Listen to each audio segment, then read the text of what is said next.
What if I told you that one of the smartest challenger players on EU West is climbing with an off-meta jungle pick? And it's actually working? Morgana jungle might not be the first champion that comes to mind, but this build is insanely smart, and today we're breaking it all down. From the unique itemization that doesn't even rely on Zhonya's early, to how it completely shuts down meta junglers like Vi and Wukong, I'll show you exactly why this is so strong and how you can start winning with it too. So why does this challenger player pick Morgana jungle? And more importantly, when should you pick her? The biggest reason is her ability to completely shut down CC heavy junglers. Think about some of the most popular picks in the meta: Vi, Wukong, Skarner, Javan 4. All of these champions rely on hard engage and crowd control, but Morgana, she completely nullifies them with the black shield. If Vi tries to argue, it gets blocked. If Wukong goes for his knockup, it does nothing. That alone makes her a nightmare counter pick to these champions. She is also very strong into the most OP junglers at the moment in lower elo, such as Master Yi, Nunu, and Diana. But that's not all, she actually farms faster than most of these junglers too. Thanks to her W and jungle passive, she can clear caps extremely efficiently, meaning she doesn't just counter ganks, she also outpaces many CC heavy junglers and can pressure objectives faster. On top of that, she has one of the best Dragon and Baron control in the game due to her constant damage over time, and she also clears grubs extremely fast with her W reset. Before we dive into the build, let's quickly talk about the runes he takes every game, because his setup is simple but really effective. He always runs Domination primary, plus Inspiration secondary, with a focus on scaling damage and gold acceleration. Dark Harvest. Since Morgana's W is constantly poking enemies, she can stack Dark Harvest very easily, especially in teamfight. Cheap Shot, this rune is basically free bonus damage because her Q and R both trigger it. Deep Ward, he goes for this rune for extra HP on wards early game. Treasure Hunter, this speeds up her itemization massively, letting her hit her Liandry's plus Thompson's spike faster. Secondary Tree Inspiration, for magical footwear, which is free boots, means she doesn't have to spend 300 gold, helping her rush her core item faster. Cosmic Insight, lower cooldown on Smite plus Flash, makes her more consistent in fights and objective control. For Stat Shard, it takes double Adaptive Force for AP and scaling HP for late game durability. Also for spell maxing, you start W and then you max your W first, then max Q, taking Q level 2 as well for the jungle clear. On level 3 you can get W level 2 for fastest jungle clear, since E won't be needed before level 4 anyways. Now let's talk about the build, because this is where things get really interesting. Unlike most Morgana players who rush Zhonya's, this challenger completely skips it early and instead goes for a much more aggressive, high damage build that lets him carry fights while still staying tanky. First, on his first recall, he always buys Dark Seal. Why? Because Morgana is one of the safest champions to stack it, thanks to her long range damage and ability to stay alive in fights. If he ever hits 10 stack, he immediately upgrades it to Magi's Soul Stealer, which becomes one of the most gold efficient items in the game at that point. Now for the core build, this never changes: Liandry's Torment into Storm Surge. Liandry's Torment is perfect for Morgana because her W constantly procs the burn effect, meaning she melts tank and frontliners over time. Storm Surge is not a common item on Morgana, but this challenger discovered how strong it is actually. It gives burst damage and movement speed, which helps Morgana reposition in fights and dodge enemies skill shots, super important for a jungle playstyle. After these two, the third item is usually Zhonya's, but he sometimes swap it for Horizon Focus,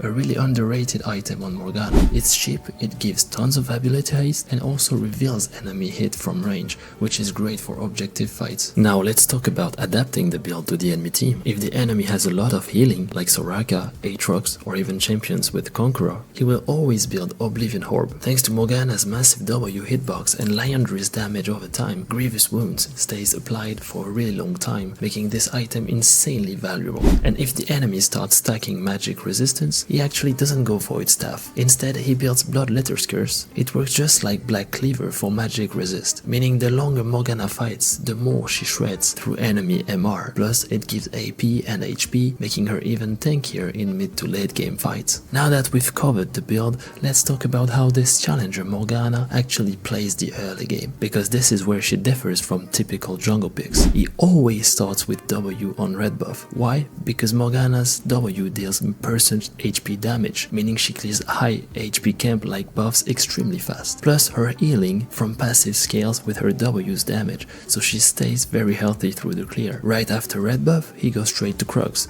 Her W's cooldown is extremely low early on, meaning she can constantly burn down the Krugs AoE style. After Krugs, he immediately moves to Raptors, where Morgana's W clears the entire camp at once. This is one of her biggest jungle strengths. She clears multi-target camps extremely fast. At this point, the next part of his clear is very intentional. Instead of going straight to blue, he first clears wolves, then Grom, and only then blue buff. Why?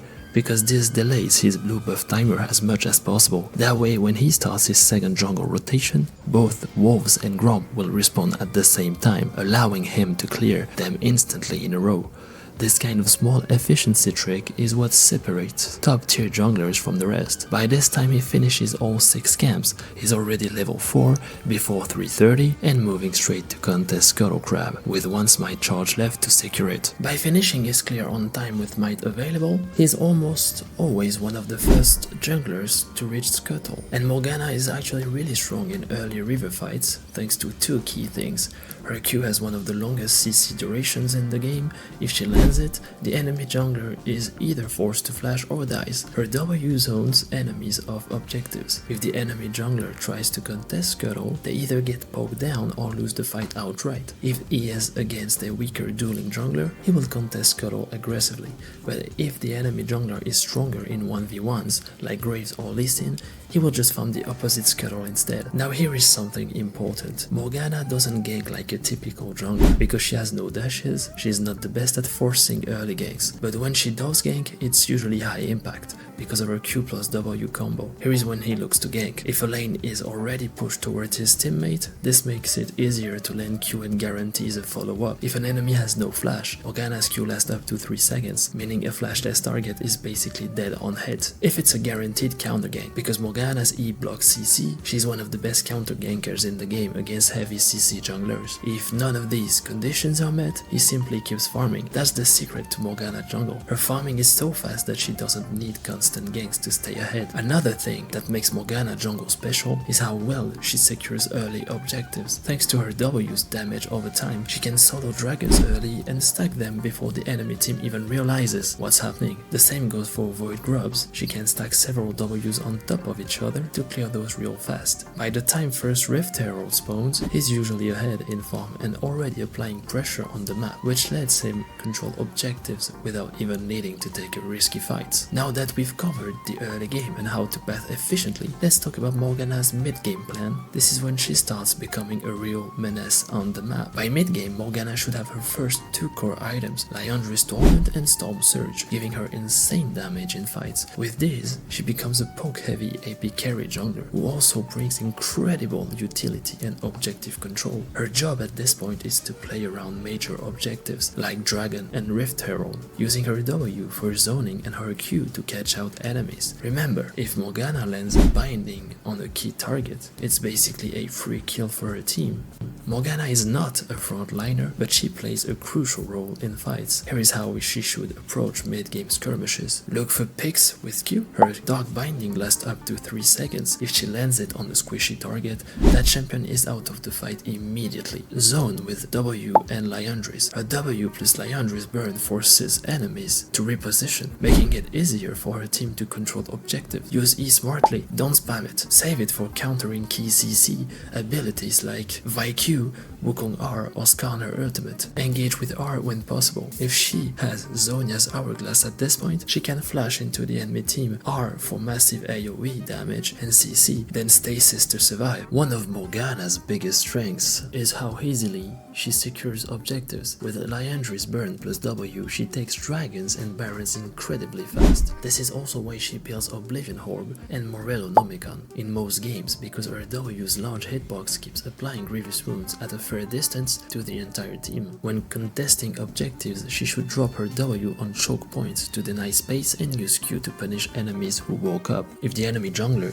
tries to steal, she can bind them to delay their smite, securing the objective for her team. Unlike early game where she power farms, mid game is when Morgana needs to impact the map more. She should look for counter ganks and reactive plays. Since she doesn't have the best gank pressure, she's better off at counter ganking heavy CC junglers. Shadowing lanes, if her mid or ADC is being pressured, she can hover nearby and turn fights with a well-timed Q or R. Roaming for vision control, she should always drop wards around objectives before they spawn, since vision is key to landing, bindings and controlling fights. At this point, Morgana is a massive teamfight threat. If she plays correctly, she can secure picks, control objectives and set up her team for success, but she needs to be careful. If she gets caught before a fight, she loses all her impact. Next up, let's talk about how she transitioned into late game and how to close out games effectively. Now that we've covered how Morgana dominates the mid game, let's talk about how closing out games efficiently and how she plays in the late game. By this stage, Morgana is no longer just a farming jungler. She is a full-on teamfight menace. She should have her core build completed, which means Liandry's Torment plus Storm Surge for a massive sustained damage, Zhonya's Hourglass or Horizon Focus depending on the game, Oblivion Orb or Bloodletter's Curse if the enemy has healing or stacked MR. So how does she actually play late game teamfights? Here is the breakdown. 1. Playing around key cooldowns. Morgana's teamfighting success depends on two key abilities, her Q Dark Binding and the R Soul Shackles. Since fights are usually decided by one pick, she should position aggressively to land a binding on a high priority target. Think ADC, mages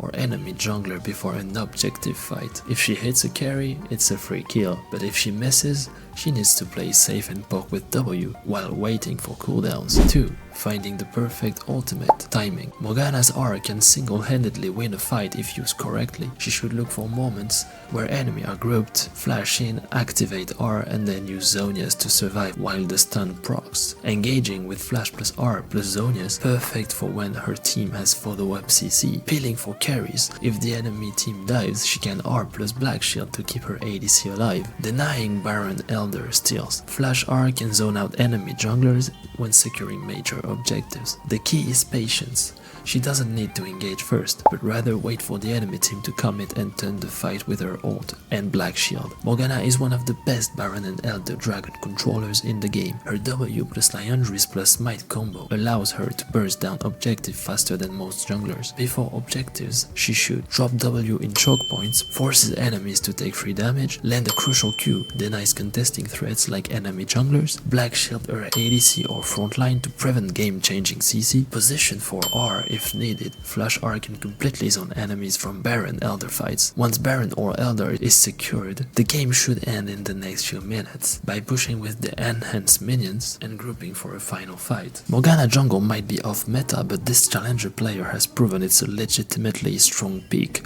and when played correctly, with the right pathing, teamfighting and itemization, she can counter meta junglers, dominate mid-games fight and close out games efficiently. If you want a jungler who can farm efficiently, carry fights and always be useful, give Morgana a try. And that's how a challenger EUW player turns Morgana jungle into a deadly off-meta pick. With her insane clear speed, CC denial and late-game teamfight power, she can go toe-to-toe with the strongest meta junglers and even counter some of them outright. Why play Morgana jungle? Well, fast clear speed outfarms many junglers, counters CC heavy junglers like Vi, Wukong, Skarner and many more. Huge teamfight impact, Flash plus R can win games, safe blind pick. It fits into almost any team composition. If you enjoyed this guide and want more challenger level breakdowns, make sure to like, subscribe and hit the notification bell so you don't miss the next one. Thanks for watching.